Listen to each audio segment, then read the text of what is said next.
murnikan dengan roh-Mu. Mari jemaat Tuhan, naikkan pujian ini bersama kami semua. Tuhan, Kau sempurna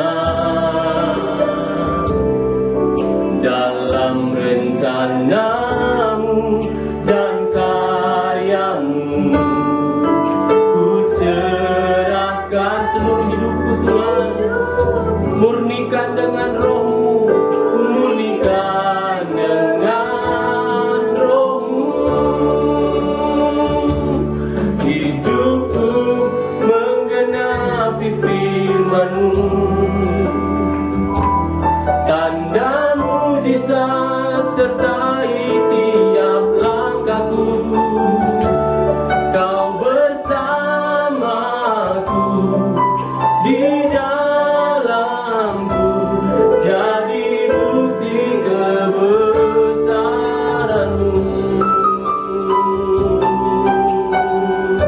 Engkau Allah yang sempurna menyempurnakan kami, sehingga kami mengenapi firman-Mu. Haleluya. Naikkan pujian ini. Tuhan, Kau sempurna dalam rencana-Mu dan karya-Mu. Ku serahkan hidupku, murnikan dengan roh-Mu. Amin. Roh-Mu, hidupku menggenapi firman-Mu, tanda mujizat sertai tiap langkahku. Kau bersamaku di dalamku, jadi bukti kebesaran-Mu. Oh, hidupku menggenapi firman-Mu. Ada penyertaan Tuhan dalam setiap langkah kami. Oh, haleluya.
ajaib, tiada seperti Engkau, tiada yang seperti Engkau Tuhan, tiada seperti Engkau, sebab Kau besar, perbuatanmu ajaib, tiada seperti Engkau, tiada seperti Engkau. Angkat hatimu, angkat suaramu, angkat tanganmu ke atas, katakan Kau besar, perbuatanmu ajaib, tiada seperti Engkau, tiada seperti Engkau, sebab Kau besar, perbuatanmu ajaib, tiada seperti Engkau, tiada seperti Engkau Allahku, tiada seperti Engkau, tiada seperti Engkau. Allah yang besar, Allah yang kami muliakan, Allah yang hidup, namanya Yesus Kristus Tuhan. Kami siap disirami dengan kebenaran firman-Mu. Semua yang sepakat dengan saya dan siapkan hati bersama-sama. Pagi hari ini Tuhan lawat kita. Mari berkata bersama-sama dengan saya semua. Haleluya. Amin.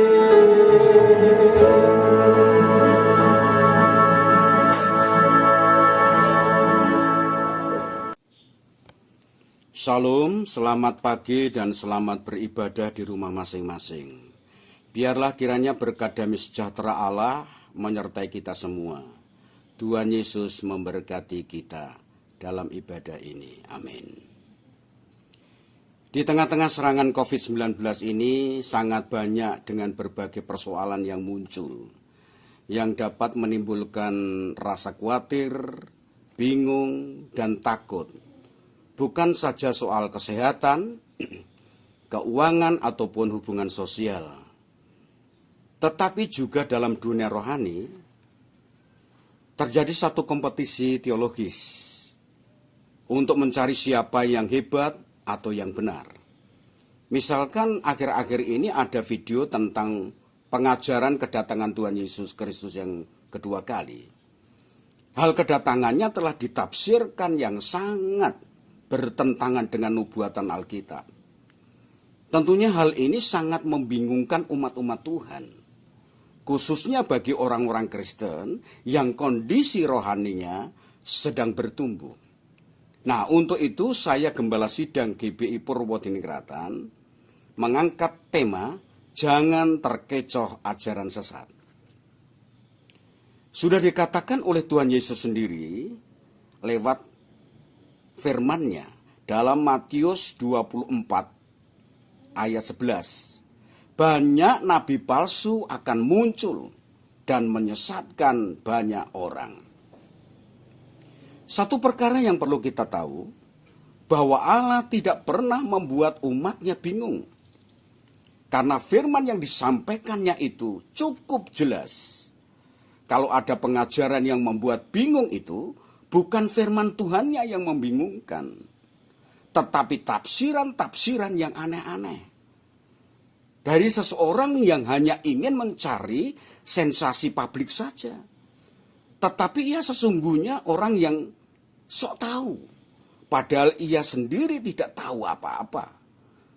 Waspadalah dengan ajaran yang dihasilkan oleh logika manusia dan bukan dari Roh Kudus. Ada beberapa kategori atau kemungkinan-kemungkinan dari orang tersebut yang menyampaikan ajaran yang menyimpang, yang tidak berdasarkan kebenaran Alkitab. Mungkin sengaja untuk mengacau balaukan pikiran orang-orang Kristen. Mungkin karena memang tidak tahu kebenaran Alkitab sehingga bicaranya ngawur. Mungkin hanya untuk mencari sensasi biar terkenal. Dan mungkin karena stres. Sehingga ia bingung sendiri. apa yang harus ia katakan. Hati-hati dan waspada Bapak Ibu saudara sekalian dengan orang-orang seperti itu. Rasul Yohanes menyampaikan dengan tegas tentang ajaran yang sesat dalam Yohanes pertama ayat 7 dan 9. Sebab banyak penyesat telah muncul dan pergi ke seluruh dunia yang tidak mengaku bahwa Yesus Kristus telah datang sebagai manusia. Itu adalah penyesat dan antikristus. Waspadalah supaya kamu jangan kehilangan apa yang kami kerjakan itu, tetapi supaya kamu mendapat upahmu sepenuhnya. Nah, setiap orang yang tidak tinggal di dalam ajaran Kristus, tetapi yang melangkah keluar dari situ, tidak memiliki Allah. Barang siapa tinggal di dalam ajaran itu, ia memiliki bapa maupun anak. Lalu langkah-langkah antisipasi dalam menghadapi ajaran sesat adalah, pertama, kita harus berusaha memahami kebenaran firman Tuhan. Bagaimana caranya? Sudah dikatakan di dalam kitab Ibrani pasal 5 ayat yang ke-13, sebab barang siapa masih memerlukan susu, ia tidak memahami ajaran tentang kebenaran, sebab ia adalah anak kecil. Nah, untuk memahami firman Tuhan itu mutlak bagi orang yang mengikuti Yesus. Caranya ialah harus menjadi dewasa dalam iman, bukan terus menjadi bayi rohani. Selama kita belum akil balik, kita akan takluk kepada roh-roh dunia. Karena hanya orang dewasalah yang akan memiliki panca indera yang terlatih, sehingga ia dapat membedakan apa yang baik dan yang jahat. Orang-orang dewasa itu tidak mau dibodohi oleh dunia dengan ajarannya yang palsu. Karena ia tahu bahwa dunia dengan segala ajarannya merupakan penipuan besar. Dan yang dibutuhkan oleh orang-orang dewasa adalah makanan keras. Sebab makanan keras itu untuk melatih hidup bisa tahan terhadap situasi yang susah. Adanya masalah-masalah yang dihadapi itu merupakan makanan keras yang membuat kita punya kekuatan. Dan akan membuat kita memahami ajaran kebenaran. Sehingga kita mengerti kehendak Allah dan apa yang berkenan kepadanya. Bapak Ibu saudaraku yang terkasih di dalam Kristus, yang kedua ialah kita harus mengakui bahwa Injil satu-satunya kebenaran. Dalam Mazmur 119 ayat 160, dasar firman-Mu adalah kebenaran dan segala hukum-hukum-Mu yang adil adalah untuk selama-lamanya. Alkitab adalah prinsip dan standar untuk menjadikan hidup itu benar. Tanpa dasar firman Tuhan, tidak ada satupun yang benar di hadapan Tuhan. Dalam Roma 1 ayat 16 dan 17, karena Injil adalah kekuatan Allah yang menyelamatkan setiap orang yang percaya, sebab di dalamnya nyata kebenaran Allah yang bertolak dari iman dan memimpin kepada iman. Seperti tertulis, orang benar akan hidup oleh iman.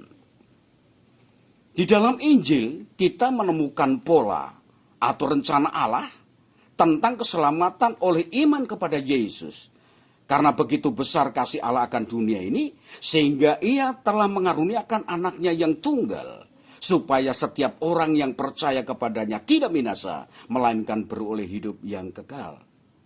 Dan prosesi keselamatan yang dikerjakan oleh Yesus, yang sudah tertulis di dalam Injil, dia lahir ke dunia melalui perawan Maria, mati di kayu salib, dan pada hari yang ketiga ia bangkit dari antara orang mati.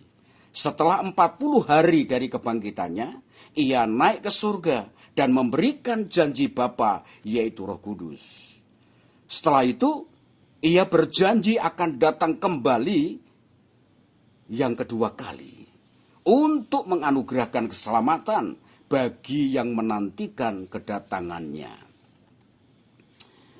Kalau ada yang memberitakan kedatangannya tidak seperti yang Injil katakan, berita itu tidak benar. Tentang kedatangannya, Tuhan Yesus yang kedua kali telah ditafsirkan secara manipulatif bahwa yang akan datang yang kedua kali itu bukan Yesus. Itu harus kita tolak karena ajarannya tidak sesuai dengan Injil. Tuhan Yesus sendiri telah berkata dalam Yohanes 14 ayat 3, "Aku akan datang kembali dan membawa kamu ke tempatku, supaya di tempat di mana aku berada, kamu pun berada." Dan Rasul Paulus mengatakan dalam 1 Tesalonika 4 ayat 16, "Sebab pada waktu tanda diberi, yaitu pada waktu penghulu malaikat berseru dan sangkakala Allah berbunyi, maka Tuhan sendiri akan turun dari surga, dan mereka yang mati dalam Kristus akan lebih dahulu bangkit." Serta dalam kitab Ibrani 9 ayat 28 juga dikatakan bahwa ia, Yesus, akan datang kembali ke dunia ini bukan untuk menanggung dosa, tetapi untuk menganugerahkan keselamatan kepada mereka yang menantikan kedatangannya yang kedua kali. Dengan kesaksian firman Tuhan tersebut, di mana Tuhan Yesus sendiri telah mengatakan bahwa ia akan datang kembali. Rasul Paulus juga mengatakan bahwa yang datang kedua kali itu adalah Tuhan Yesus Kristus. Kalau ada yang menyatakan bahwa yang datang kedua kali itu bukan Yesus, tetapi yang lain, itu tidak benar. Saya katakan, itu tidak benar. Siapapun yang mengatakannya, apakah itu hamba Tuhan yang hebat, bahkan malaikat sekalipun, janganlah percaya, sebab berita itu tidak sesuai dengan kebenaran Injil. Karena Alkitab adalah satu-satunya buku di dunia yang mempunyai nubuat yang akurat. Sehingga apa yang pernah Tuhan Yesus katakan sudah tergenapi. Tinggal apa yang belum digenapi adalah tentang kedatangannya yang kedua kali. Itu memang belum tergenapi. Ya. Kita masih menunggu. Dan itu pasti terjadi.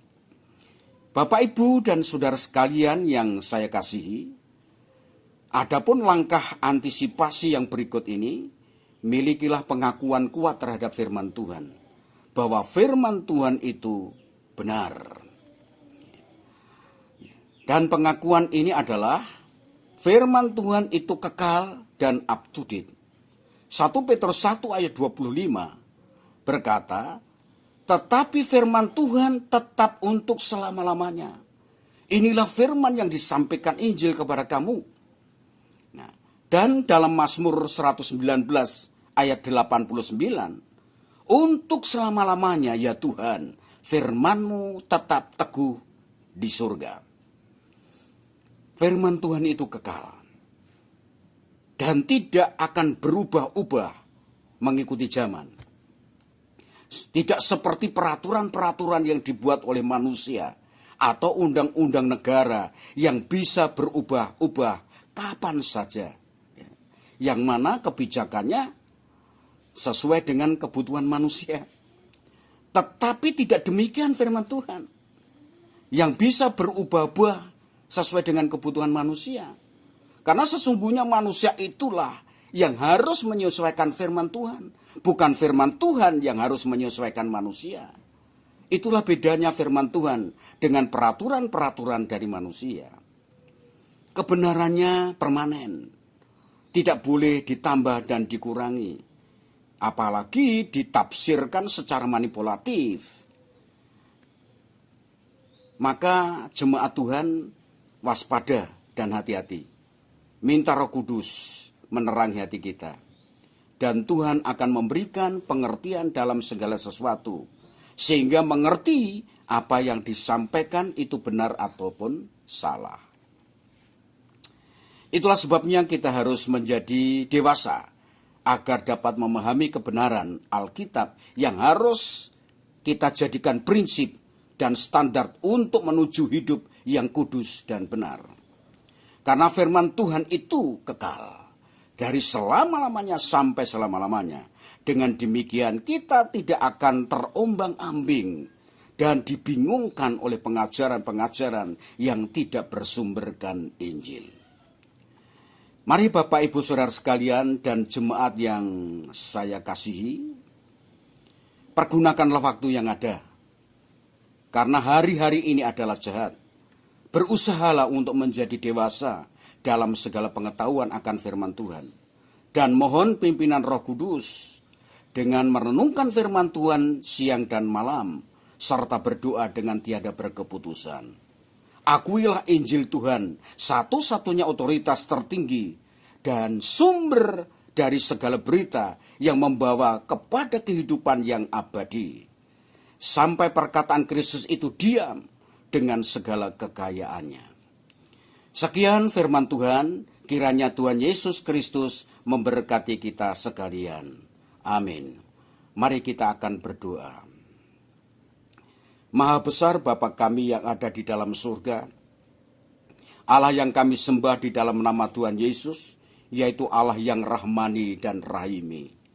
Engkau yang selalu menyatakan belas kasihan terhadap umat-umat-Mu yang selalu menaruhkan harapnya kepadamu. Tuhan, dengan perkembangan zaman yang semakin hari semakin tidak menentu ini, banyak bermunculan yang aneh-aneh. Terlebih di dalam pengajaran-pengajaran yang tidak benar, yang menyimpang dari Alkitab. Berikan kiranya kepada kami umat-Mu hikmat, supaya kami dapat memahami ajaran yang benar. Dengan jalan kami harus menjadi dewasa dan mengakui bahwa firman Tuhan itu kekal dan satu-satunya kebenaran yang akan menuntun kami kepada satu kehidupan yang layak di hadapan Tuhan. Berkati umat-umat-Mu hari ini dengan segala berkat ilahi, di mana mereka telah mendengarkan dengan baik akan firman-Mu. Mampukan kami untuk menjalani dan meyakini firman-Mu itu di dalam kehidupan kami sehari-hari. Tuhan menyertai dan memberkati kami. Haleluya. Amin.